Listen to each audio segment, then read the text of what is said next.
Simpleng gulay, gagawin nating magical kasama ang mami na laging happy. John Marini! Yeah!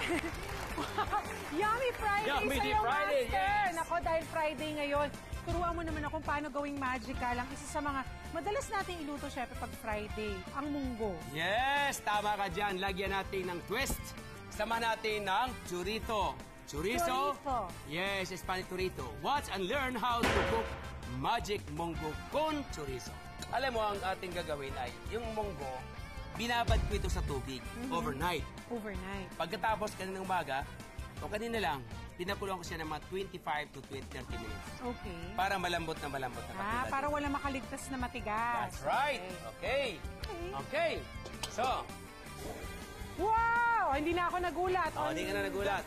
So, Final unang-una, bit this week. ito mo ng bacon. Mamaya na yung ating olive oil, ha? Yan. Bacon walang mantika.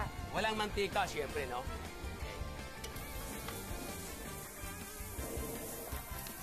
Yan, lagyan natin ang ating sibuyas. Sibuyas. Sige, lagyan mo.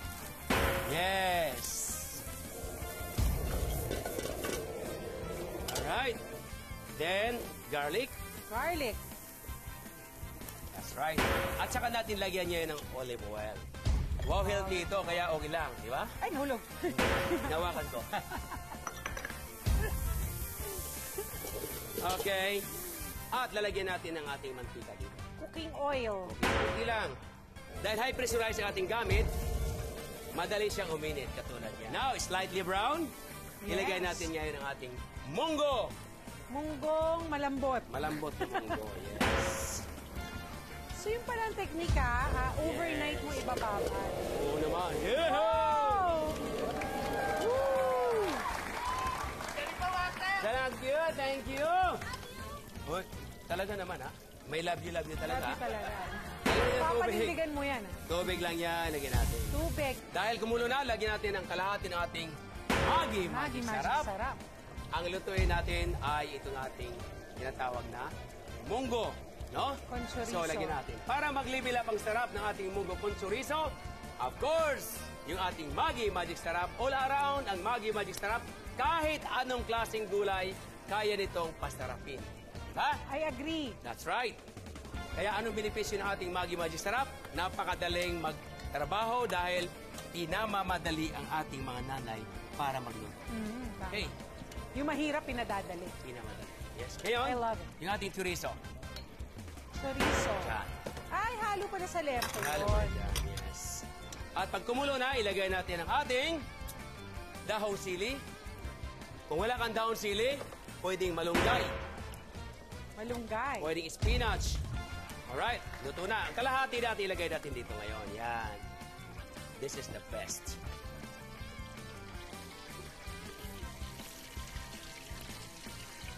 Pakiabot yung plato, please. Plato. Plato. Ito lang. Platito yun eh. Ito nga ng platito. Platito nga. Oo nga naman. Pasensya ka na, Bisaya tayo, kaya ang plato at saka platito, isa lang. Kasi wala nang iba, yun lang. Okay. Gagawin natin sa school ito. Biyernes din dapat. Biyernes din dapat. Kasi biyernes lang talaga sila. Nakakainis, maganda. Nakakainis ka, Master. Sabi ko sa'yo, mapapaibig lahat, oh. Alright. Yan na. Itong twist na sinasabi ko sa'yo. Saan po? Diyan po. Salamat. Salamat. Wala pong ano man. Ayun, pinalo-palo pa. Para hindi masyadong oily. Pampabata.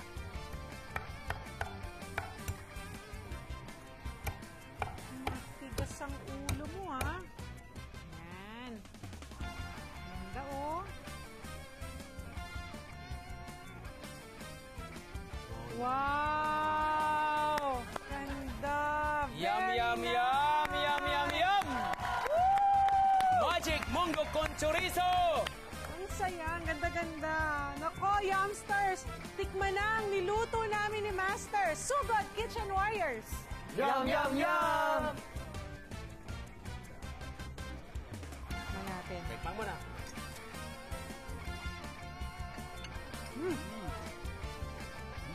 Kaya mo yan, kaya mo yan. Ang sarap.